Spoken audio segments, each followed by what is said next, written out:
we are an example of where a diverse workforce is a better workforce. People have different experiences, different life experiences, different areas of knowledge. A lot of time us on the young, some of us on the younger side are helping the older people with, computer and software things. But then, especially the machinists, I mean, they're schooling us on speeds and feeds and how to set something up right.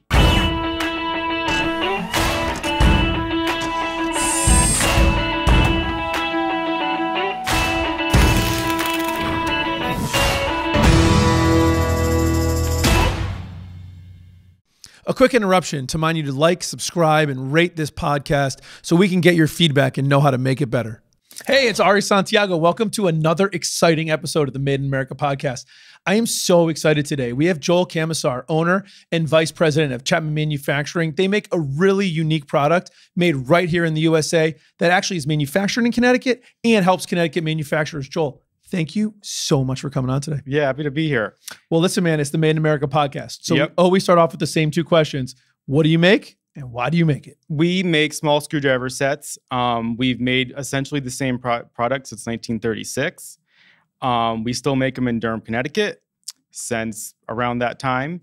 And our tools are used on any kind of equipment that is small, expensive, precision, delicate, and we sell to a huge range of industries. So everything from the military since 1953 to medical equipment, dental equipment, firearms, antique typewriters, loony stuff. Every week somebody calls me up and says they have a hobby or a use that I've never heard of. Like I think last week was antique pinball machines. Really? Yeah. Oh my God. So I'm jealous. Our tools see the world. We ship globally. They go into all kinds of crazy, interesting, restricted places. I don't leave the factory. Well, you at least leave it to go on a podcast. Yeah. Yeah. All right. There you go. Well, you're welcome for giving you an excuse to leave the factory. I escaped. There you go. So listen, I mean, clearly, Joel, you have not been around since 1936. Nope. But maybe do you know the history of sort of Chapman back to 1936? Yeah. Yeah. So would you mind just sort of sharing with the audience, like how did the business get started, and maybe weave that into kind of how you got into it? Sure. Well, the first thing I want to just make a disclaimer that everything I've learned about the business, or most of which about our history, I've learned from employees and customers. Okay. And past employees.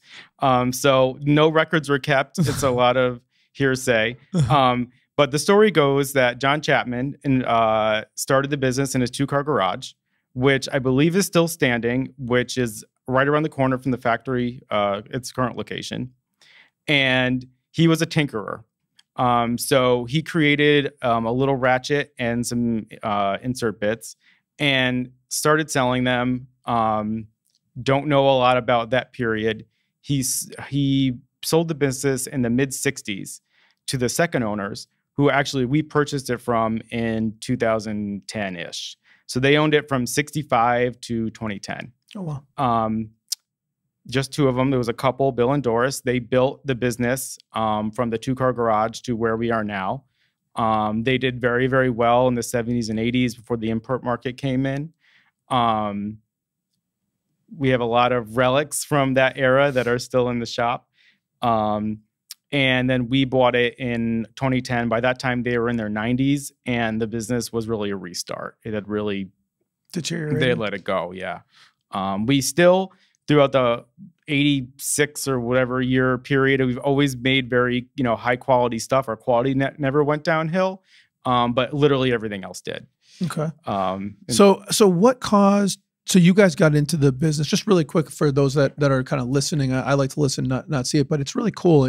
It comes in, a carrier box, right? Is that what you call it? Yep. And you sort of open it up, and then, inside is just, the base handle. And then of course there's like different bits that then get inserted. There's an extender. So you could really see ratchet head. So you could really see how this could be used, like you said, in really small, tight areas, and really convenient because you've got, I don't even know the number of bits in here, but it's a couple dozen anyway. Yeah.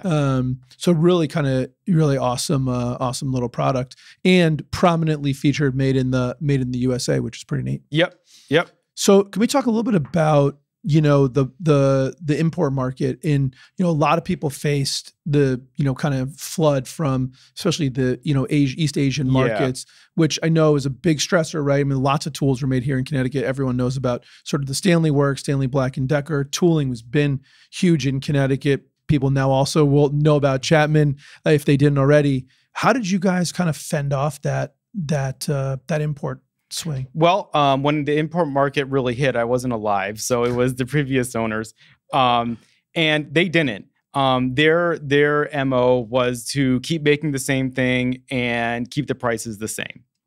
So as materials and labor and everything rose in price, they kept the same prices, which is when we kind of came in. Okay.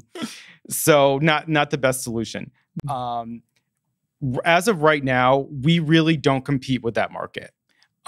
We do not sell to homeowners looking for very inexpensive tools. All of our customers tend to be very skilled hobbyists, and those people tend to work in very highly skilled professions: service, maintenance, engineering, robotics, electronics, things like that. So we don't really have the same customer base. We don't sell on Home Depot or Lowe's. It's kind of a different market. And so is the kind of corollary to that is that the reason that it still works is even though the product is a higher end product, right? You're going to pay a little bit more, but you're going to get a much more reliable product. They have a use case that merits it. They're not just going to buy a set of tools, the homeowner repair kit that sits in your drawer and then you use it every once in a long while. Right. Like these are not screwdrivers you're going to open a paint can with. Mm-hmm. But, people, I get a call probably every week and someone's like, I inherited my grandfather's set, my dad's set, my great uncle's set, and they bought it in 65 or 72 or, and it's amazing. What never ceases to amaze me is because we sell replacement parts that still fit kits going all the way back.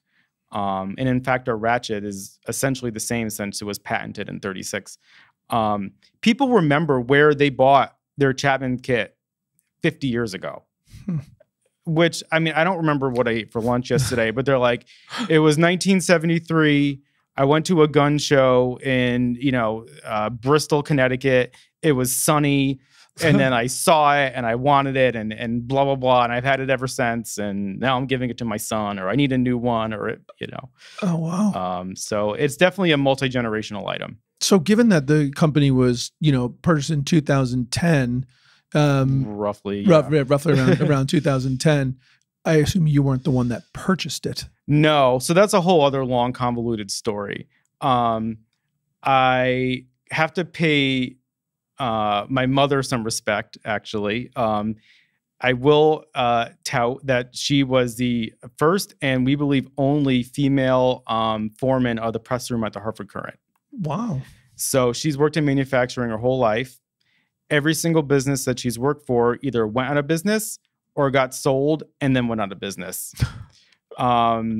So she retired from the Hartford Courant in that era. It's all kind of blurry now. And was looking for a part-time job to stay busy. She has two speeds, sleeping or going 300 miles an hour. There's nothing in between. So there was a little factory down the road from their house where they still live, where I grew up. And somehow she ended up getting a part-time job as a bookkeeper there as something to do. And then a year later, we ended up buying it. And so Chapman was the place that she was working part-time bookkeeper? Yeah, for the previous owner. Series of things happened in between then. The business, as I said, was really a restart. The most vivid memory I have was the first time I walked into the office at the factory. I just started watching Mad Men, and it was the exact same. Same vinyl chairs, same typewriter, little cubicles, retro pencil sharpeners. It was like going back in time. Wow. All the manufacturing equipment was the absolute top of the line stuff from about 1972. It was all actually, interestingly, the same shade of green. Yes. Which has always been kind of curious. Like, I was always wondering, whether they just had it left over after World War II and we're like, okay, we're just going to paint everything this, horrible shade of green. But yeah, it was all green. Anybody who's been to a manufacturing floor, by the way, knows exactly what color green. It's that In color. fact, it should be called manufacturing green. I don't know if that is the actual name of it. We'll have to make that as a note to figure that out. Yeah, and I actually make all the team wear that color. To Even this better, day. it's like camouflage. No, I don't. Yeah, we never find them. So I forgot where I was going. So you went to the building and it was kind of retro, it was very retro. Some of the people that worked there were also retro.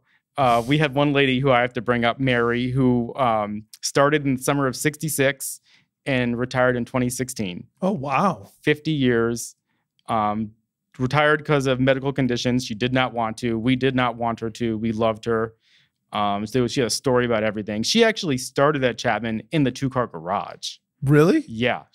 Was there longer than the actual building that they built in 66 or 7. Wow. A lot of stories. I wish she could be on the podcast. No doubt. So when you guys think about the turnaround, so you came in. Actually, let me take one step back, so we're kind of more chronological, because I think what's going to be really interesting to a lot of the audience is, I mean, you're a young guy in your early 30s, been in manufacturing for a long time, and a lot of people would love to have someone like with your background in their business. Everyone's looking to kind of grow from the bottom up and get this experience. So how did you get into manufacturing, Joel? I don't even know. I graduated with a marketing degree. I was working somewhere else. And this is I started in 13. And my mom had turned production. When we bought the company, there was a 6-month backlog. Holy moly. So if you ordered a toolkit, you get it 6 months later. Side note to that, the previous owner actually gave me a toolkit, and then my mom proceeded to steal all the parts out of it. Be like, oh, we don't have any of these. I'm taking this. Oh, we don't have any of that. So I go to open it one day. There's like nothing in it, which I'm still a little bitter about. But so we had a 6-month backlog. But what really proved to us that there was a business there and that it was worth rescuing, besides all the people that worked there, was that Grainger, McMaster Carr, MSC, big industrial suppliers, and large companies were waiting. Who the heck waits 6 months? 6 months for a screwdriver, right? Right. I don't want to wait 5 minutes for a cup of tea, but people were waiting. So, got the business. We couldn't really advertise it all because there was no inventory and no raw material, and nothing ran when we bought the business. So my mom had turned it around enough where we actually had some product that it was time to do a little bit of marketing. That was when I've actually built the first website. We actually did have a website before that with online ordering. You printed out your order sheet and faxed it in 2010, or maybe mailed it. So it was time to do some marketing. So I started to get involved with that. I built a new website, started to get the word out a little bit. And then, I don't know, the timing was just kind of right. And my parents were kind of like, well, like, do you want to do this? And I was like, yeah, okay. And that was 8 years ago. And here we are. Now they're semi-retired. Oh, so now it's yours, baby. Yeah. You got that. Look at that. It's great. I mean, you had sort of mentioned to me before that you started, I know you ended up at Quinnipiac, it's a great Connecticut school, but before that you were actually working towards, automotive designer role. Right. So, I mean, what got you into that? Because that seems certainly manufacturing related. Yeah. I mean, I've been a car nut my entire life. And as a kid, I was always very artsy. So the automotive design program that I was in was actually in an art school. Basically, car designers draw pretty stuff, and then like engineering figures out how to make it work. So it's very like high concept type of thing, very small industry, very competitive. So that's what I was going for. But graduating high school in 2008 was not the ideal time to enter the car industry, as everyone was going bankrupt. And so it was a little scary, and I didn't want to spend 4 years working towards a degree and then not have a job afterward. So I actually ended up getting a business degree. From Quinnipiac. Yeah, from Quinnipiac. So, I mean, now you've been doing this for 8 years. Yeah. So, I mean, you seem like you're really passionate about it. I mean, you're a really funny guy, very engaging. You know the business super well. I mean, what kind of turned you on to getting to know more of it than just sort of the marketing aspect? Well, they talk about you don't know what you don't know, and I knew absolutely nothing. I had no background in manufacturing. People always assume I have an engineering degree. No. Mhm. So it was kind of like a whole giant can of worms and in a blank slate. Mhm. I liked the fact that there was a history to it and a kind of tradition. And I liked that it was a product that people really cared about. One of my fears when I was in marketing classes was that I would end up, marketing toasters. There's, people don't have an interest in that. It's not marketing things that no one really cares about. After talking with customers, this was something that people were very passionate about. So that was really interesting to me. And it was also a kind of responsibility. Like, if I don't do well here, like there's going to be a lot of people that are upset. So, Little bit of that like positive pressure behind. Yeah. But and it was, and it's amazing. I mean, we have the best customers in the world. And I learned a lot of things and got a lot of really good ideas from customers. Best place to get them. Yeah. In terms of learning manufacturing, knew nothing, learned a lot of stuff the hard way, made some mistakes, and really just tried to absorb as much as I could.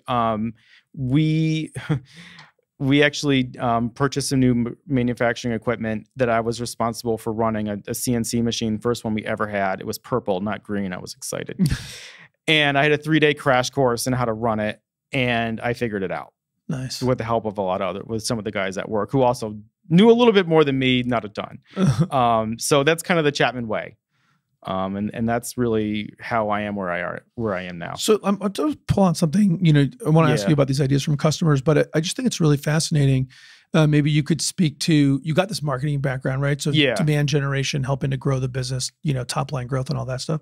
How do you think about taking a product that's beloved by its customers, that's been a certain way for a long time, and how have you thought about respecting the tradition, keeping all that going, but expanding the reach? Like, how are you trying to do that? How do you think about doing that? What does that look like? Very easily. Customers call and they're like, yeah, I need ball island bits, and I need this bit, and I need that bit, and I need a tool that fits here, and I want more colors, and I need this, and my buddy had this idea, and blah, blah, blah, blah.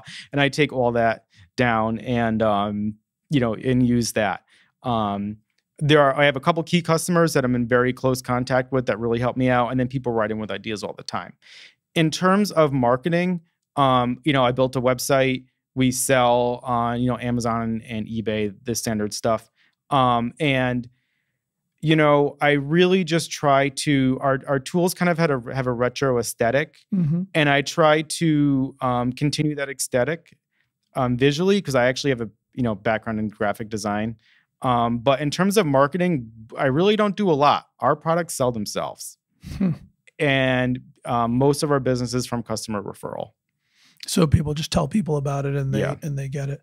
So that's interesting. So a lot of there's a really great takeaway, I think, here about listening to your customers. It's like talked about all the time. But it sounds like you've got great sort of product expansion ideas in the best way possible from people who are using it and probably are willing to pay for the new stuff. Oh, yeah. Yeah. And it's amazing. Like, I'll talk with someone and they have a great idea and whatever. And then 6 months later, they're calling back and they're like, I didn't see it yet. And I'm like, I know, I've been busy. I'm sorry. Like, there's a lot going on. Blah, blah, blah. I'll get to it. Do you find there's a lot of crossover? Like one person says, I'd like to see these bits. Do you find out there's other demand out there? Yeah. For those same And bits? that's exactly how we determine what to make next is, sometimes people call up and they need something, but it's like, it's kind of funny because they call and they're like, I have a 1978 Mercedes. There were 3 made in the entire world. I have one of them and there's one screw and I need a bit for it. And I'm like, well, I understand, but doesn't seem like much of a market. I need to run like thousands at a time. Right. But the people keep calling or emailing and they're saying like they need the same thing, or like I need tools to work on this machine and they're in every lab in the country. Well, then my ears kind of perk up because obviously there's a need there. Wow, that's really interesting. Yeah. So talk to me a little bit about, you're kind of coming into this manufacturing thing. You don't really know it super well. You've been learning it. How much have you had to learn about sort of the processing itself and the hardcore nuts and bolts manufacturing? Everything, literally everything. I mean, we're a small company. Everyone, I'm one of a team, and everybody does everything. So I learned CNC programming, actual machining. I mean, I can run pretty much every machine in the shop, tooling, speeds and feeds, mopping the floor. I mean, everything. And it's been interesting. It's been challenging, but it is rewarding. No doubt about that. Have you been using, the state of Connecticut's got so many like kind of concept and manufacturing organizations. Have you taken advantage of any of that? Or have you really focused on learning from the people that were kind of at Chapman already? I mean, I would say more learning from the people at Chapman. We have some, very, very skilled people. And some things we've, learned together. Like we've all kind of learned the newer technology together. It's very much a team effort. Yeah, that's the best way to do it, right? Yeah. So when you think about that like team effort, and you said it is a small business, what's it like to work there? Chaotic sometimes. Like every small business? Yeah, like every small business. I mean, if you ask me to describe my typical day, like I don't even know what happens in a day. I couldn't even explain to you what I do for 9 hours a day. It's everything at once. And, I like the variety, and the days go by very quickly. We're so small that if we get a big order, like, guess what? We're all working on the order. Like, and that's what I love about, as I said, I'm one of a team. Everyone there will literally drop what they're doing. If I'm like, the order came in, we need to make these kits like now. And everyone just drops what they're doing and starts on that. So, I mean, I don't want to sound like, we're putting out fires all day. We do have a production schedule now that we have reliable machines. So, we stick to that. But in terms of my day, being in terms of me running the company, checking the inventory, talking with customers, doing the marketing, doing the website, fighting with Amazon, mopping. It's pretty nuts. A little bit of everything. Yeah. So, I mean, let's go back to the turnaround concept and let's talk a little bit about that. So, I mean, your mom obviously knew a lot about it. As a bookkeeper, you're going to really understand a lot of the business. Yeah. What did you guys do to start turning around? I mean, obviously you had pricing challenges, you Yeah. had inventory challenges, you had equipment challenges. Yeah. So talk the audience through, like, how did you turn it around? Where'd you guys start and how did you build it back? Well, as I said, she's a 5-foot-tall whirlwind. And it was a lot of hard work, and it was little by little. I mean, the first step was get raw material. I mean, we had nothing. We had no steel. And the machine that makes the ratchets, which is in every one of our kits, had been down for months. So, and no one knew how to fix it. All of the institutional knowledge was gone. They didn't really keep any records, and it was in a lot of people's heads who were either retired or passed away. So learning, buying raw material, then learning how to run it, and then running little batches of parts, like literally handfuls. Because the problem is, if you have a kit, you need to have every bit in there to sell it. You can't have like 23 out of the 24 bits, right? Be like, oh, I'll give it to you later. Like, it doesn't work like that. Right. So it was running handfuls of parts and then gradually expanding the runs in the inventory, where now we're running, 20,000 at a time. I mean, I remember, all of our parts go to heat treat. The first day that we filled up a truck with parts for heat treat was momentous. I literally have pictures of it. It was such a big deal because we had never done it before. We'd send like this many parts at a time. So once we built the inventory and fixed a lot of the production problems, then we could actually start, as I said before, selling, marketing a little bit. Couldn't go crazy, right, couldn't overpromise. Right. So it was definitely a balancing act in a lot of ways. Now I'm very proud to say, you order a couple hundred kits or less, we're going to ship it out same day or the next day. Is that like a typical kind of an order? Like, I guess I sort of in my mind was like feeling like it was like onesie twosies, but some people ordering dozens, hundreds at a time. Oh yeah. We sell retail and wholesale. Got it. So, and then we also sell to large companies that buy like a whole series. So they'll buy a whole bunch. They'll buy a kit for every department, or one, someone in every department, or every tech, or we sell to universities, we sell to hospitals. So they tend to be larger orders. But then we do retail as well, the onesie twosie. So it sounds like a kind of pretty much like traditional sort of start with where we're the weakest, fix that weak spot, then the next spot, then the next spot, then the next spot, right. and then kind of get it going. Have you introduced like more modern either production methods? You mentioned the CNC, so some new machines. I mean, can you make all this stuff on the newer machines? Like, where have you gone with technology? Yeah, we, you know, as I said, we had top of the line 70s manufacturing. It was green. It was ugly. One of them was like, I swear this machine made the sound from Wayne's World when he's like, this is the most annoying sound in the world. It was that machine. I mean, it was awful. So, you know, when I talk about the process, the way I describe it sounds linear. It was not linear. It was 2 steps forward, 4 steps back type of thing. But we have modernized. We have purchased new equipment. We are purchasing a lot of newer equipment this year. When I look at the numbers, like I have to sit down before I fall down, but it's large numbers, but you know, stuff doesn't come cheap. But we really have modernized. The old equipment would basically do, you know, one process, whether it was drilling or knurling or milling, it would only do one thing. And we've streamlined it where our newer machines can, you know, drop more complete parts, which has solved a ton of headaches. Well, I mean, you guys are doing all the right stuff. Like if I think back on all the different podcasts that we've talked to and all the different people, right? It's like all that like sort of stuff, right? Getting down to the basics, figuring out how to do single piece flow, getting one machine to do more stuff, modernizing, investing in technology. Like it's amazing. I mean, right? Yeah. I mean, you guys are making all the right moves. It's like, I'm in awe a little bit, to be honest. Yeah. You know, it was a lot of research. We're even talking about robotics now, which will be another huge leap forward for Chapman.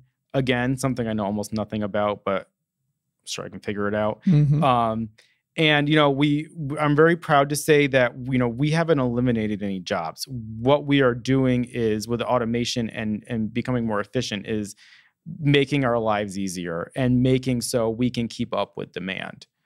Is the business back growing again? Oh yeah, we're doing very well. We are growing. And there's all kinds of untapped potential. I mean, there's, you know, the good thing for us and the frustration for a lot of people is that all kinds of equipment as a whole is getting smaller and it's getting more electronics. Well, that's our bread and butter, tight spaces and electronic things. All of our tools are non-magnetic, which is a very large selling point. Most bit sets have magnets and a lot of people can't use them because they work on electronics. So you're in the right place at the right time. Exactly. Wow. Are you going to keep the retro look? It definitely does have a very like retro look. I mean, listen, again, for the people that can't see it, the box is made out of like a hard plastic with a little latch. I mean, it definitely feels retro, kind of old school, but it also feels sturdy. Like like if you have this on the shop floor, you're going to drop something on it, it's going to survive. Right. Yeah. I mean, it's kind of like if it ain't broke, don't fix it. I mean, we've been making basically the same tool since 1936. So in terms of keeping the retro aesthetic, yeah. And what I really can appreciate is, you know, there's a lot of, you know, retro looking cars and products now. I mean, ours is retro, but it's because we haven't changed it. We're not trying to echo something from a different era. Listen, it just hasn't changed. Right. It's like what's old is new again, right? Right. And everything came back around. Yeah. And still here. Yeah. And the colors are even like that, like the yellow, the mustard yellow totally reminds me of kind of old school. Even the shade of blue and red. I mean, I feel like when I go to my grandparents, like old toolkits, like this is the plastic outside that you see, but the tool itself is like really well made. You know, the bits fit easily. Like it's really a cool little product. Yeah. Yeah. And I mean, the bits are the same. So, and then, you know, I have a background in design. So like visually, I try to echo that. You know, I kind of nerd out on it, whether anyone notices or appreciates, I have no idea. But like I updated the logo, but I kept, you know, the same kind of like 50s look. All of our literature is kind of like hokey and, you know, and it kind of has that vibe. So, you know, to a graphic design person, that's exciting. Dude, listen, but I think it's really smart kind of to embrace it. Talk to me a little bit about the relationship with your family. You know, there's a ton of manufacturers in Connecticut, you know, that do kind of family work. And I mean, you had mentioned to me, and we had talked about the fact that it's not really like a generational transitional business because you pretty much started when your mom bought the business. But talk to me about that relationship and what it's like to be working with family super closely. It's a lot. The good thing is that I look at everything from a marketing perspective. My mom is from a manufacturing perspective, and my dad is an accountant, so financial perspective. Mhm. So, sometimes when there are disagreements, we realize we have to remind ourselves that it's actually a good thing that we're representing kind of like the three sides to a business. We have a great relationship. They're semi-retired now. I really value that I can call when they're in Florida and be like, help, I need you to call these 5 people like right now.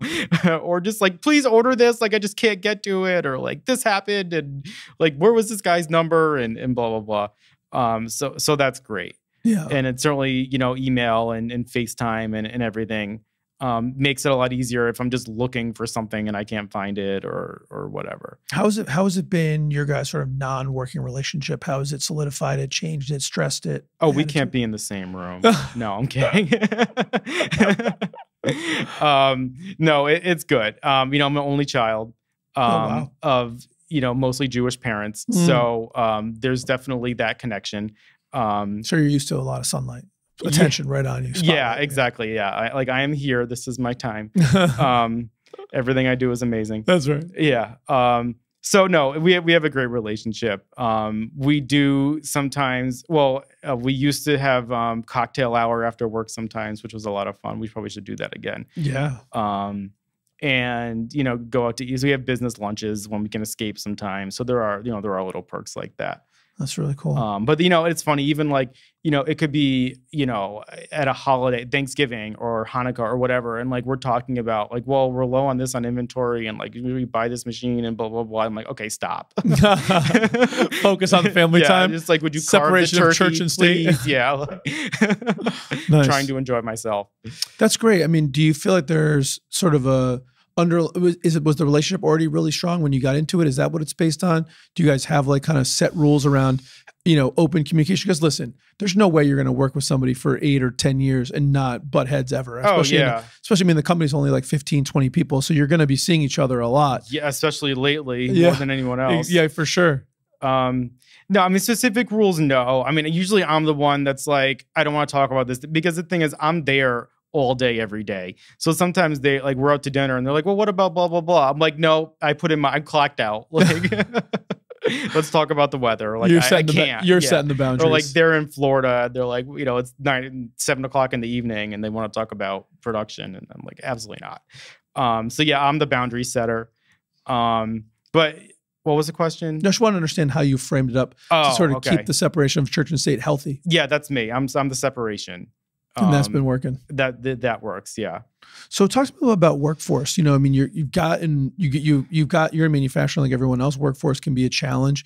What do you guys think about? Do you guys do apprenticeships, internships? Like, how are you guys out there, filling your need from a workforce standpoint? We have an absolutely great team. We're very cohesive as a team, and it's amazing because in terms of age, very diverse. Really? We have teenagers and we have people that are not teenagers. We had a few people that were actually in their 80s. Oh wow! And it is really, the intergenerational dynamics are really awesome. And I think we are an example of where a diverse workforce is a better workforce.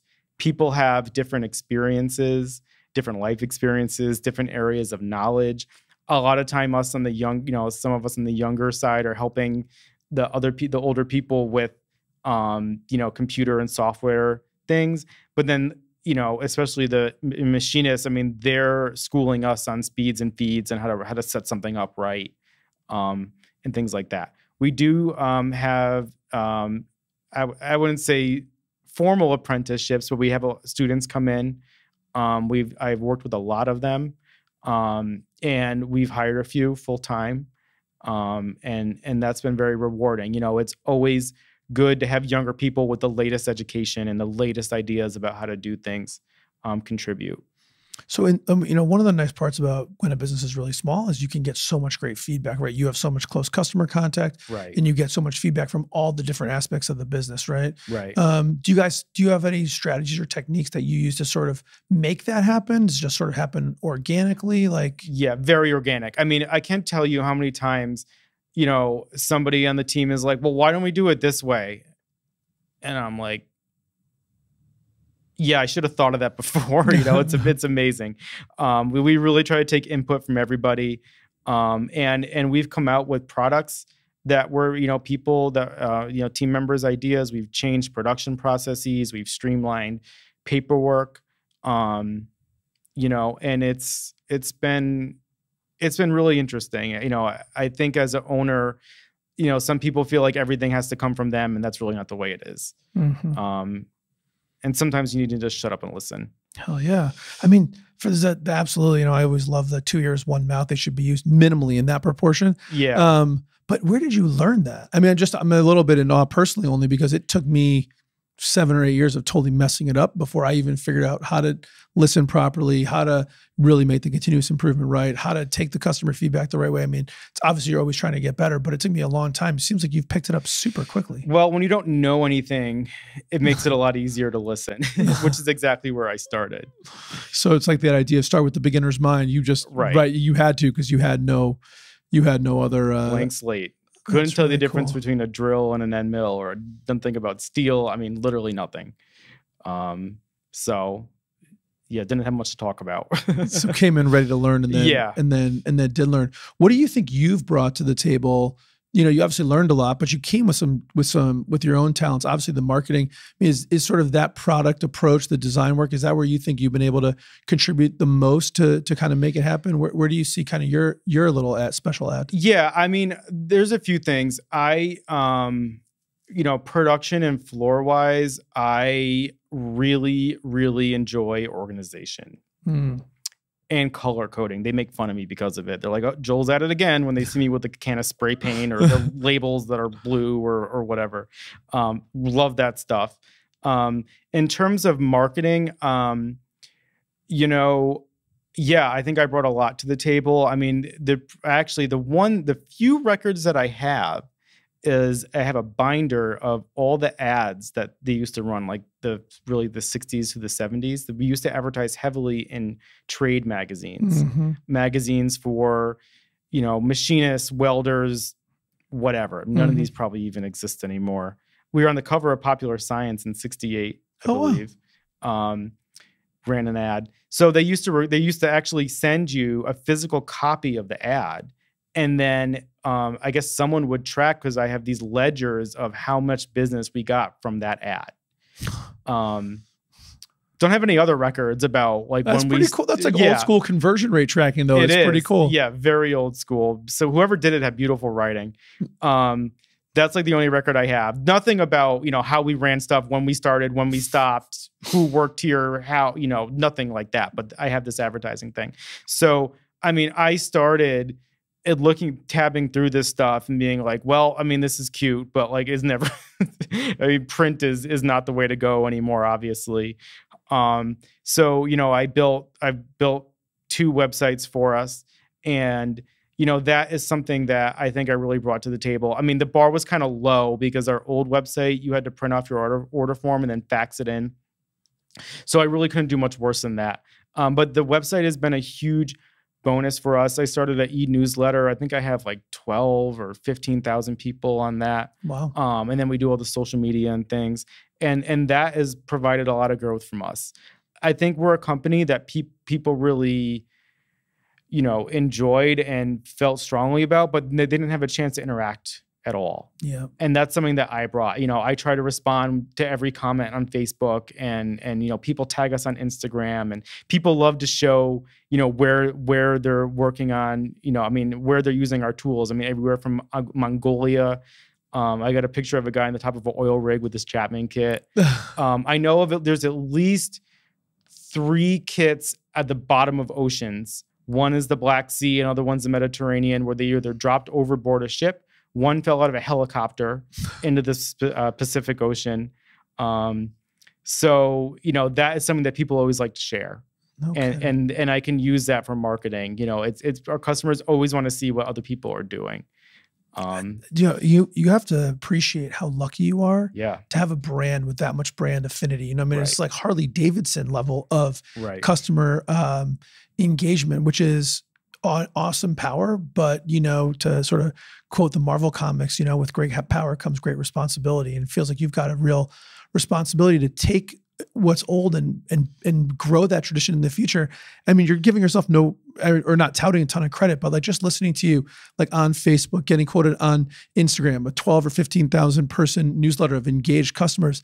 It's pretty fucking amazing. Yeah. Yeah. And then, obviously we didn't start out like that. I mean, I started out that newsletter with 0. Right. My parents were probably on it. And the ladies in the office, I was emailing, 5 people.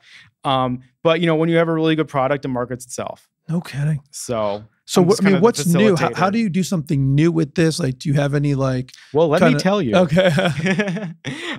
Shameless plug. So, where we're going as a company is, we are going into custom kits. Really? So, and there was always a need for that, but before we couldn't fill it. So what we're doing now, people love to give our kits as gifts, corporate gifts. Companies like to order their own branded kits. People want engraved things. And then there's a lot of very fanatic groups of hobbyists that want kits set up specifically for their hobby.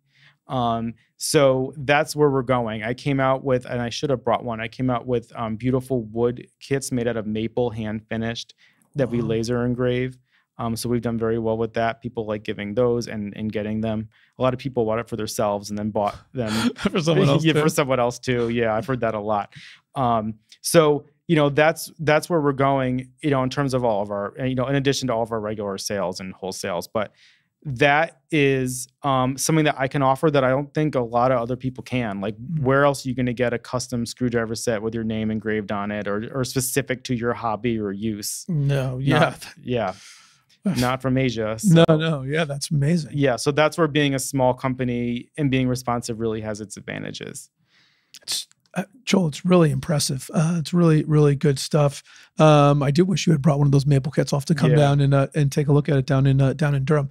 I know we're getting kind of light on time, but I just want to cover a couple other like really important things. One is, we talk so much nowadays about sort of like thinking beyond just sort of shareholder supremacy and what are we doing to be good for, all of the stakeholders, including the community. And you guys got like an environmental like stewardship, I think, award. We have 3. Thank you very much. Well, see, there you go. Now I'm getting schooled myself. So, I mean, where like 3 awards, talk about that. I mean, I don't know that anyone would sort of think about how that happens, but share it. Well, I think a lot of people consider environmental stewardship to be an additional expense or pain. Mm-hmm. For us, a lot of it was because, when the company's a restart and you're investing in machines and equipment, there's not a lot of money to spend on other things. So you have to be very frugal. So we have been recycling our own oil since, I assume, the OPEC crisis of the early 70s. We have all the equipment. We can use the same oil for about 10 years to our machines. So that was why we won the first award from the DEEP. The second one was, in the 60s and the 70s, I found some old pictures. The company is kind of in a pastoral setting. We're actually behind a couple hundred acres of town-owned land, a big field and marshes. In the 60s, the building looked like a park.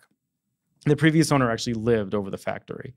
By the time we got it, when we first started, we were hiring and we'd have people, candidates come in and they'd kind of look around and they'd be like, are you closing? I'm like, no, we're still here. It's not an abandoned building. We just haven't had time to fix it up yet. So we've fixed up the building and we've put in, everything, all the landscaping was all dead and overgrown. We cleared everything out, started from scratch. We put in pollinator gardens and we have bird feeders. Really?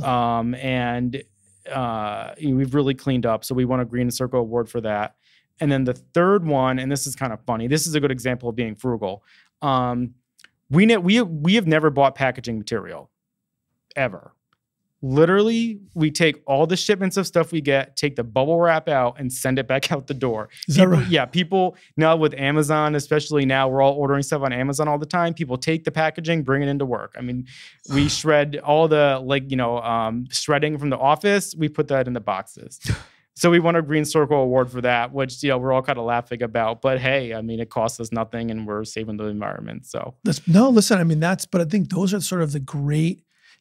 Innovation, really. I don't know if that's the right word, but sort of the great sort of like scrappy innovations that, that small businesses do that are like the double victories, right? It's a victory on cost savings, plus it's also a victory for the environment. And sometimes as businesses get bigger, we just, we're not as scrappy and we sort of give up on some of these great opportunities. It's awesome to, hear you guys taking advantage of it and to be recognized for it and talk about it. I think it's pretty sweet. Yeah. It's funny. One of the ladies that works for me, her, son, when they get an Amazon shipment, her son will take the bubbles out, the pillow pockets, whatever they're called, and he'll pretend to crush up it. She's always like, "Don't crush that. I need that for work.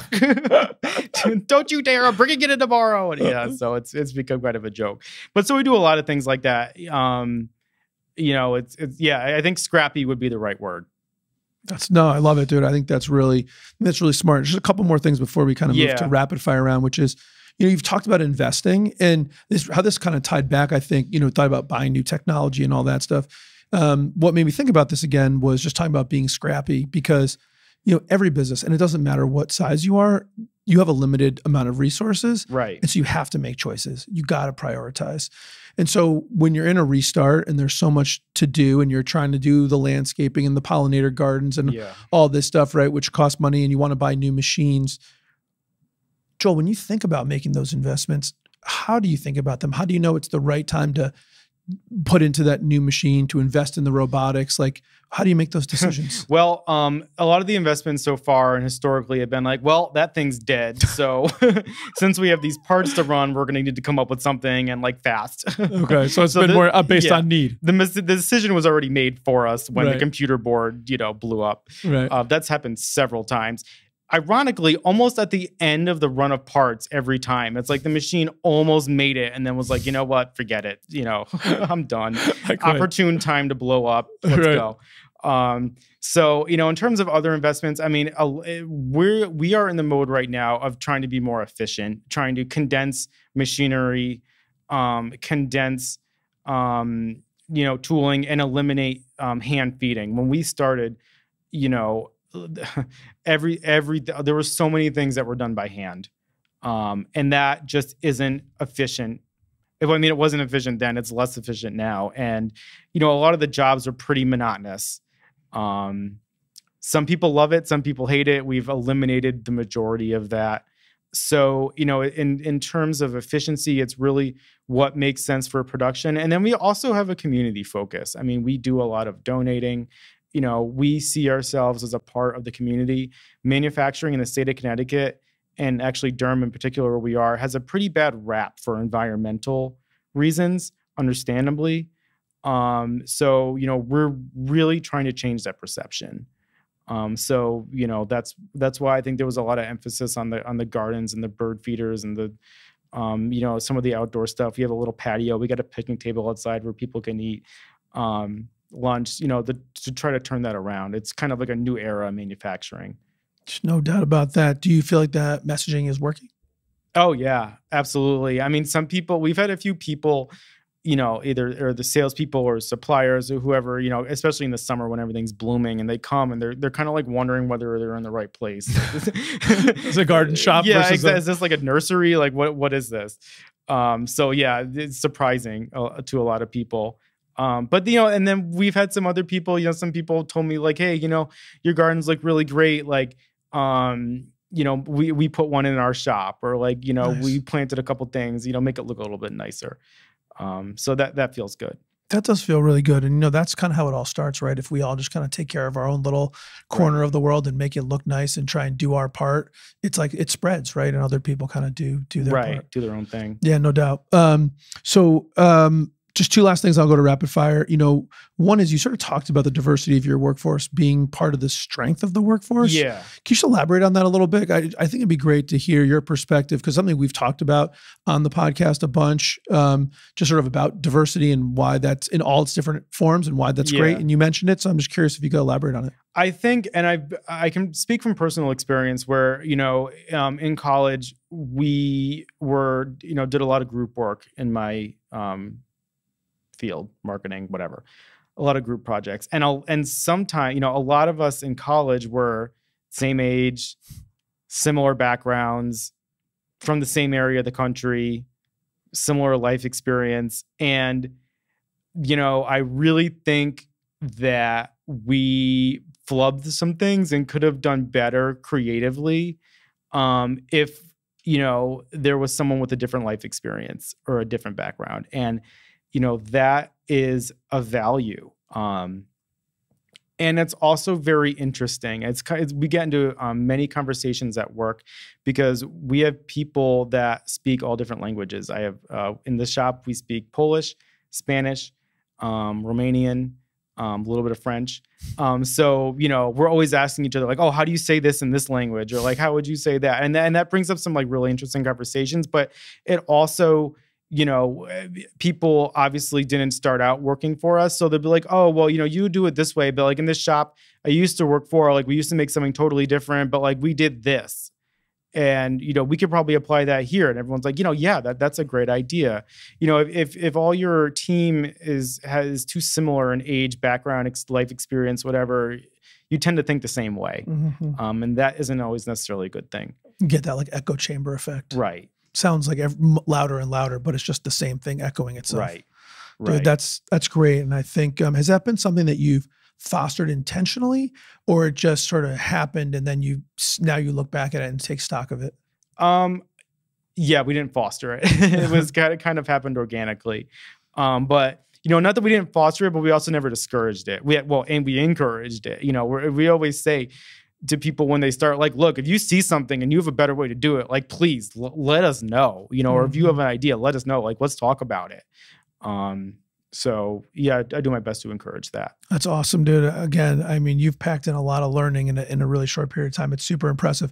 And this the last thing I just wanted to sort of ask is, you know, with all the time you spent doing this and this really interesting brand and all this stuff, what have you enjoyed the most?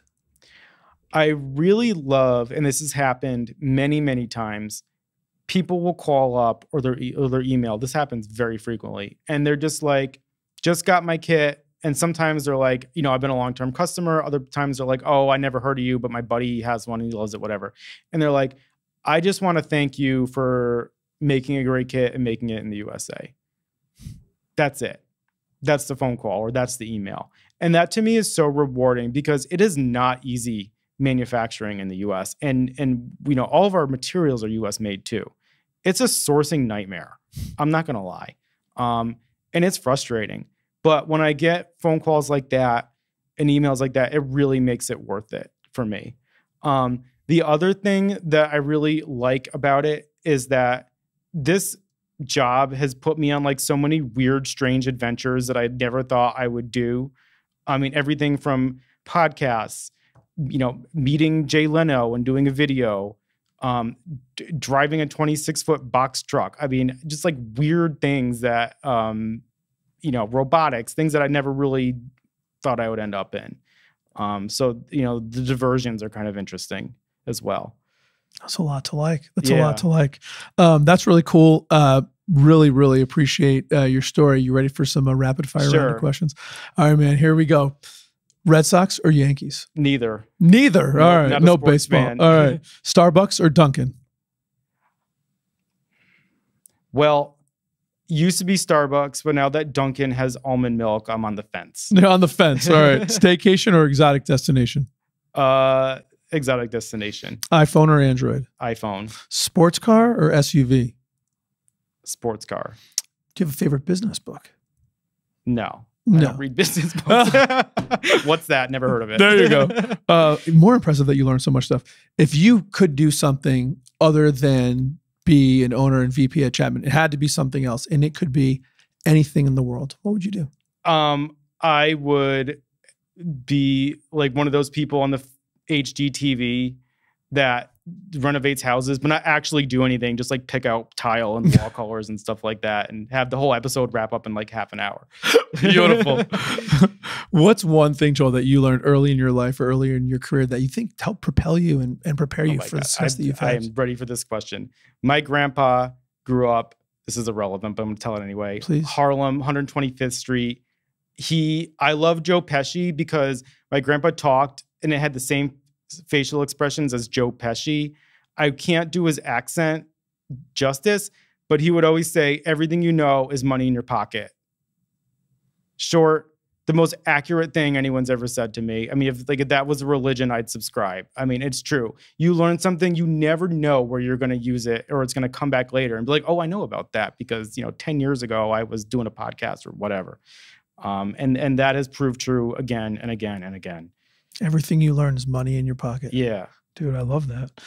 What's one thing, Joel, that you learned later in your career, later in your life, that you think would be really helpful for 20-year-old Joel to know and listen to? Sounds trite, but trust your instinct more. Something doesn't seem right, it probably not. Even if you know very little about the subject, your instinct is sometimes smarter than you are. Dude, trust your gut, man. Those are two quality points to end on. Joel, it's been really fun and fascinating, interesting and funny to have you on. You've been a great guest. Thanks so much. Thanks so much. Really enjoyed it. Made in America with Ari Santiago is brought to you by IT Direct. As always, thank you so much for tuning in and spending some time with me today. My goal is to help build a community where we can learn and grow together. Your input, feedback, and engagement is critical to making that happen. Please do comment, like, and subscribe so more and more people can hear what we're doing and join our community of growth and success. Thanks so much for tuning in. Talk to you again soon.